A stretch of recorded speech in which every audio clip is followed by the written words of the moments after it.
नमस्कार, आप देख रहे हैं आर्या न्यूज और आपके साथ मैं हूं प्रियंका तिवारी। इस खास पेशकश में आप सभी का स्वागत है। खबरों की ओर रुख करेंगे। महाराष्ट्र की राजनीति में मुंबई निकाय चुनाव से पहले संभावित राजनीतिक गठजोड़ के संकेत मिल रहे।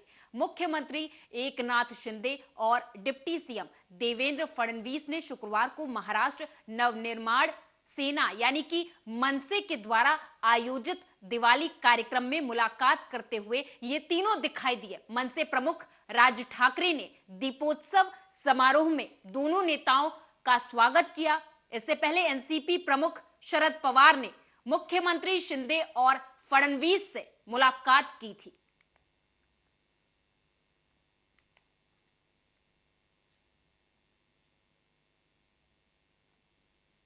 डिप्टी सीएम देवेंद्र फडणवीस ने नागपुर में एक पत्रकार सम्मेलन को संबोधित करते हुए प्रधानमंत्री नरेंद्र मोदी के द्वारा 10 लोगों को रोजगार दिए जाने के निर्णय की सराहना की है। देवेंद्र ने यह भी कहा कि महाराष्ट्र में भी जल्द ही 18 युवकों को पुलिस बल में भर्ती करने के संबंधित नोटिस जारी किए जाएंगे।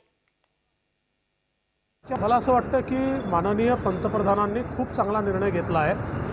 10 लाख तरुणांना रोजगार देण्याचा एक अतिशय चांगला हा प्रोजेक्ट आहे। आज 75,000 तरुणांना या ठिकाणी नोकऱ्या देण्यात येणार आहे आणि महाराष्ट्रातही आम्ही हे ठरवलं आहे की 75,000 तरुणांना या ठिकाणी नोकऱ्या द्यायच्या। त्या संदर्भात आम्ही 18,000 पोलिसांच्या भरतीचं जाहिरात देखील येत्या आठवड्याभरामध्ये काढतो आहोत। मुख्यमंत्र्यांनी इतरही विभाग आहेत त्या विभागांना निर्देश दिले आहेत। सगळ्या विभागांच्या जाहिराती काढून मोठ्या प्रमाणात तरुणाईला नोकर भरतीमध्ये। पूर्व मंत्री और उद्धव गुट शिवसेना नेता अनिल परब के अवैध होटलों को आगामी नवंबर माह से तीसरे सप्ताह तक तोड़ दिया जाएगा। इस बात की जानकारी बीजेपी नेता किरीट सोमय्या ने दी। आप भी सुनिए। ठाकरे सरकारच्या भ्रष्टाचाराचे प्रतीक दापोली येथील ट्विन रिसोर्ट पाडण्यासाठीची जाहिरात आज महाराष्ट्र सरकारने वर्तमानपत्रात दिली आहे। 27 ऑक्टोबर पासून कॉन्ट्रॅक्टरने टेंडर भरण्याची प्रक्रिया सुरू। 14 नोव्हेंबरला डिमोलिशन कॉन्ट्रॅक्टर ठरणार आणि नोव्हेंबरचा तिसरा आठवड्यापासून अनिल परबचे twin resort, Sai resort, sea conch resort पाडण्यात। अभिनेत्री महिमा चौधरी एक लंबे समय के बाद किसी फिल्मी इवेंट पर अपने फैंस और दर्शकों को दिवाली की शुभकामनाएं देती हुई नजर आई। भारत के स्वतंत्रता आंदोलन की प्रमुख महिला क्रांतिकारी नीरा आर्या के जीवन पर आधारित फिल्म नीरा आर्या का मोशन पोस्टर के लॉन्च के अवसर पर उन्होंने सबको धन्यवाद दिया और कहा कि 2 वर्षों के बाद दिवाली की भव्यता देखने को मिल रही है। इतना शूट हो गया होगा। आई थॉट छोटा सा कुछ एक मतलब फ्यू सेकंड्स का होगा, but this is a lot of work and जो आपके अंदर इमोशंस वो इवोक करता है वो वही है पेट्रियटिज्म का। So it did evoke that sense of patriotism in me, and I was intrigued, and I want to know how this woman was involved in our freedom struggle and what was her story. So yes, it's very very intriguing. It grabbed my attention for sure. Ma'am, अगर आपको इस movie में कोई भी role करने के लिए मिलता है तो आप करेंगे? कोई भी नहीं, जबरदस्त वाला करूंगी। पर अगर आपको कोई मतलब unsung hero role I would obviously like to do. Yes. क्योंकि अब तक आपने जो भी मूवी की है वो हिट ही रही है, तो इस पे Thank you. Thank you ma'am. तो वहीं अमरावती जिले में भारी बरसात के कारण खेती बर्बाद हो चुकी है। जिन किसानों को नुकसान उठाना पड़ा है उनके नुकसान की भरपाई के रूप में सरकारी मदद के रुपए उन्हें जल्द से जल्द मिल सके, इस मंशा से रात भर बैंक कर्मचारी काम करते दिख रहे हैं।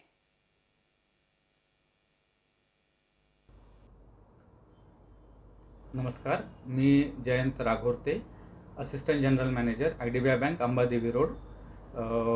जसं सर जे आमच्याकडे विचारणा होत आहेत किंवा म्हणजे अजूनही शेतकऱ्यांना वाटप झालेलं नाही आहे, त्यानुसार मी तुम्हाला माहिती देणं इच्छितो की जवळजवळ 80% वाटप आमच्याकडनं झालेलं आहे आणि जवळजवळ आता 9:30 वाजले आहेत तरी आम्ही अजूनही IDBI बँकेत बसून काम करतो आहेत. कारण आम्हाला असं वाटते की शेतकऱ्यांची दिवाळी अंधारात जायला नको. त्याच्यामुळे आम्ही प्रयत्न करतोय की मॅक्सिमम जेवढे 3 तहसील म्हणजे आमच्याजवळ आज 3 तहसीलचे शेतकऱ्यांच्या वाटपचे अकाउंट आहेत. त्यात चांदूर बाजार, अमरावती तहसील आणि नांदगाव खंडेश्वर या तीनही तहसीलचे सगळे अकाउंट्स आमच्याकडे आलेले आहेत आणि त्यांचं वाटप जवळजवळ आम्ही 80% पर्यंत केलेलं आहे. आणि त्या सगळ्या लिस्टमध्ये जवळजवळ 1000 पासून तर लाखापर्यंत शेतकऱ्यांना वाटप आहे. आणि आमचा प्रयत्न सतत असाच आहे की जेवढ्या लवकर शेतकऱ्यांच्या खात्यांमध्ये हे पैसे जातील तेवढेच शेतकरी आनंदी होतील आणि सोबत आम्हालाही चांगलं वाटेल की म्हणजे आमच्यामुळे शेतकरी आनंदी झालेले आहेत. तरी आमचा पूर्ण प्रयत्न आहे आणि आजही आज 9:30 झाले असताना माझा ऑलमोस्ट सगळा स्टाफ IDBI बँकेत उपस्थित आहे आणि कंटिन्युअस काम करत आहे. तरी आम्ही विचार करतो की जेवढे जास्त आज रात्री ह्या सगळ्या गोष्टी करता येईल आणि उद्या जितक्या लवकर शेतकऱ्यांना पैसे देता येईल त्यासाठी आमचा कंटिन्युअस प्रयत्न चालू आहे.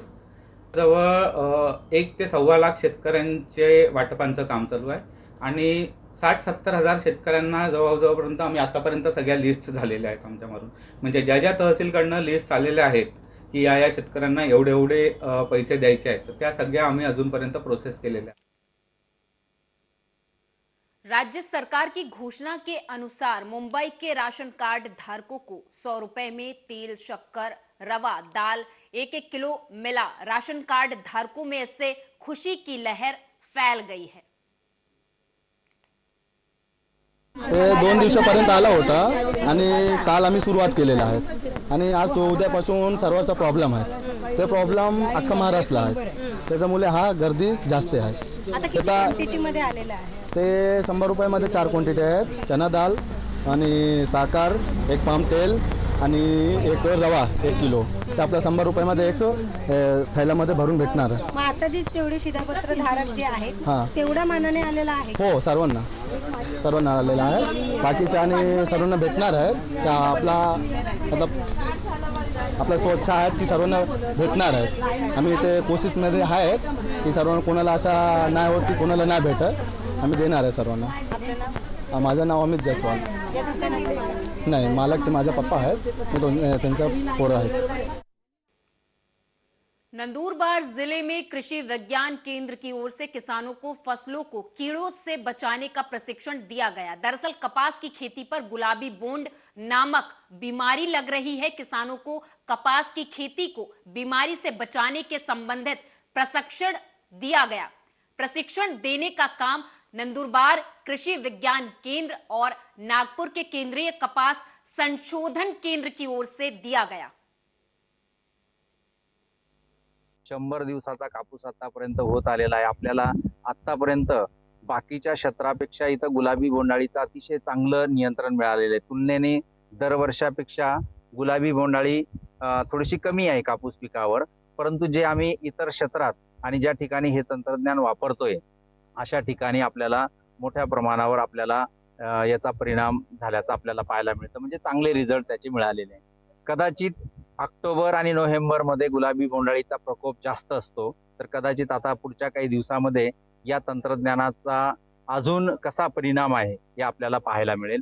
परंतु आता सद्यस्थितीमध्ये अतिशय चांगले परिणाम आपल्याला याचे दिसून आलेले आहेत. पण जे काही दुसरे जे जिल्हे आहेत अजूनपर्यंत याविषयी माहिती मिळाली नाही, त्यासाठी आपण काय माहिती देणार? केंद्रीय कापूस संशोधन संस्था आणि कृषी विज्ञान केंद्र म्हणजे महाराष्ट्रामध्ये हा प्रकल्प आपण मल्टी लोकेशन ज्याला म्हणतो, वेगवेगळ्या ठिकाणी ट्रायल घेण्याचा जो प्रकल्प आहे तो सुरू आहे. महाराष्ट्रातही 3 ठिकाणी घेतला जातोय आणि याच्या सोबत गुलाबी बोंडाळीचं जे तंत्रज्ञान आहे एकात्मिक कीड व्यवस्थापनचं, ते मात्र बऱ्याच कृषी विज्ञान केंद्रात किंवा बऱ्याच संशोधन संस्थेमध्ये त्याचे प्रयोग चालतात.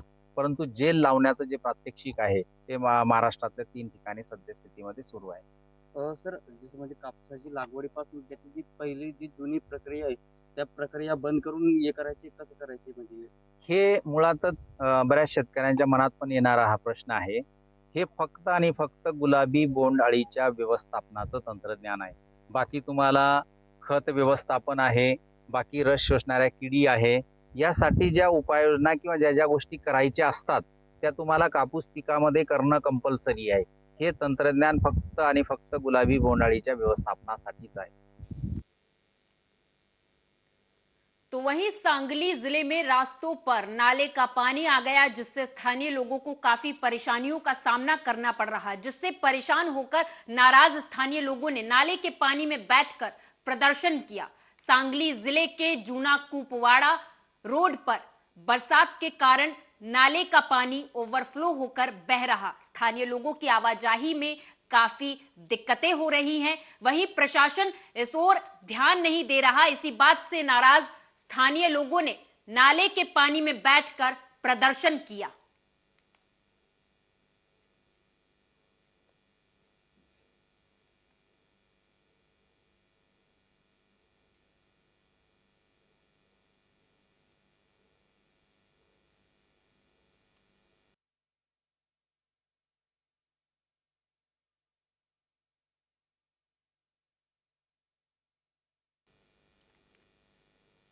कल ठाणे के वर्तक नगर इलाके में गोलीबारी करने वाले आरोपी को गिरफ्तार कर लिया गया है। दरअसल पुरानी दुश्मनी के तहत ये गोलीबारी की गई थी। पुलिस ने आरोपी को गिरफ्तार कर जांच शुरू कर दी है। ठाणे शहर में नौपाड़ा पुलिस स्टेशन की हद में घंटाई रोड पे अर्ली इन द मॉर्निंग 5 बजे एक घटना ऐसी हुई। 3 लोग आए और उन्होंने एक इर्टिगा गाड़ी फोड़ने की कोशिश की है। वो पत्थर से उसका ग्लास वगैरह तोड़ा। तो ये क्यों तोड़ा करके बाजू में जो बैठे हुए लोग थे रोड पे, तो उन्होंने उनको पूछा तो उनमें हाथापाई हो गई। और ये हाथापाई होने से ये जो 3 लोग थे वो वापस जाकर उन्होंने वेपन लाकर ये 4-5 लोगों पे उन्होंने फायरिंग की। उसमें एक इंजर्ड हुआ है और वो हॉस्पिटल में है, उसका उपचार चल रहा है।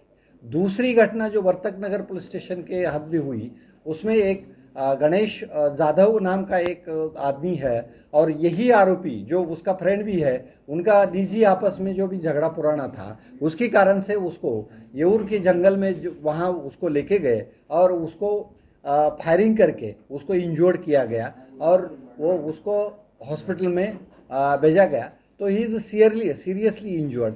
ये दोनों इंसिडेंट्स सेंसिटिव थे, इसीलिए इमीडिएटली माननीय पुलिस आयुक्त, सब पुलिस आयुक्त और सभी हमारे ऑफिसर्स ये इन्वेस्टिगेशन में जुटे। और आज 6 बजे के दरमियान हमारे पास ये तीनों आरोपी जिसे ये घटना में, दोनों घटना में जो इन्वॉल्व थे, वो तीनों आरोपी हमने अरेस्ट किए हैं। और अभी बाकी एक वेपन भी हमने रिकवर किया है। बाकी आगे इन्वेस्टिगेशन जारी है। ठाणे और इस बीच ठाणे जिले के बदलापुर इलाके से बड़ी खबर सामने आ रही है, जहां पर बदलापुर इलाके में स्थित कोंडेश्वर महादेव मंदिर के पास तालाब में डूबकर 4 युवकों की मौत हो गई है। बता दें, चारों युवक पिकनिक मनाने बदलापुर गए थे। चारों की बॉडी को पोस्टमार्टम के लिए भेजकर पुलिस मामले की जांच में जुट गई है।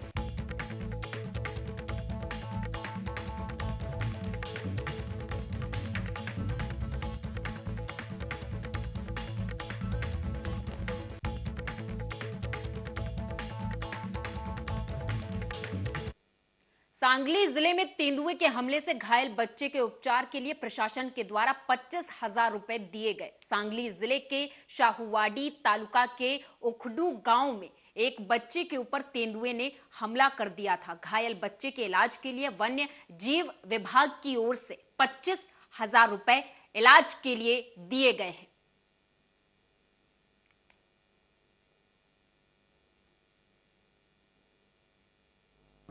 नमस्कार, मी नंदकुमार नलवडे, वनक्षेत्रपाल चांदोली। काल उकळू गावामध्ये एक 4थीत शिकणारा श्रेयस वडा म्हणून विद्यार्थी आहे, तो गावाच्या बाहेर शौचालयास गेला होता आणि त्याच्यावर हिंस्र वन्य प्राण्यांनी असं हल्ला केल्याचं निदर्शनास आलेलं आहे। तरी गावातील लोकांना आमच्या वन विभागाकडून आवाहन करू इच्छितो की आपलं गाव वनाच्या हद्दीलगत आहे आणि आपल्या भागात हिंस्र प्राण्यांचा वावर असतो। तरी लहान मुलांना संध्याकाळी 5:30 नंतर बाहेर सोडण्यात येऊ नये किंवा जे गावातील जे कुटुंब गावाच्या बाहेर शेतात मळ्यात राहतात त्यांनी विशेष करून खबरदारी घ्यावी आणि आपल्या लहान मुलांना संध्याकाळी 6च्या नंतर बाहेर सोडू नये आणि प्रौढ व्यक्तींनी सुद्धा शौचालयास 7 नंतर घराच्या बाहेर सुद्धा जाऊ नये. तसेच ज्या मुलावर हल्ला झाला आहे तो कृष्ण चॅरिटेबलमध्ये उपचार घेत आहे, त्यास तातडीची मदत म्हणून वन विभागामार्फत 25,000चा धनादेश आम्ही दिलेला आहे. पुढील जो खर्च तिथला वैद्यकीय येईल त्याची प्रतिपूर्ती आमच्याकडून केली. बिहार में 2 सीटों गोपालगंज और मोकामा विधानसभा क्षेत्र में हो रहे उपचुनाव में महागठबंधन की ओर से राजद के प्रत्याशी चुनाव मैदान में हैं। इन दोनों क्षेत्रों में मुख्य मुकाबला बीजेपी और आरजेडी के बीच माना जा रहा है, लेकिन अब तक साफ तौर पर जेडीयू के नेताओं और कार्यकर्ताओं में वो उत्साह नहीं देखा जा रहा।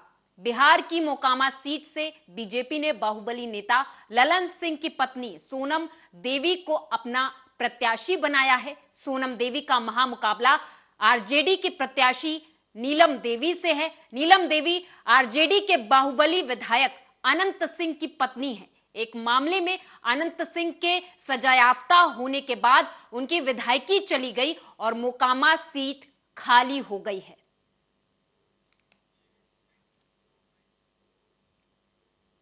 राजस्थान बीजेपी कोर कमेटी की दिल्ली में बैठक आयोजित की गई। ये बैठक काफी गोपनीय रही। सूत्रों और जानकारों की माने तो ये बैठक आगामी राजस्थान विधानसभा चुनाव, पीएम मोदी के नवंबर माह में होने वाले राजस्थान दौरे और वहां के सियासी हालातों पर कोर कमेटी के सदस्यों ने मंथन किया है। साथ ही आगामी कार्य योजना और फेरबदल पर चर्चा की है। अब तक इस बैठक के बारे में किसी भी प्रकार की मीडिया को ब्रीफ नहीं दी गई है।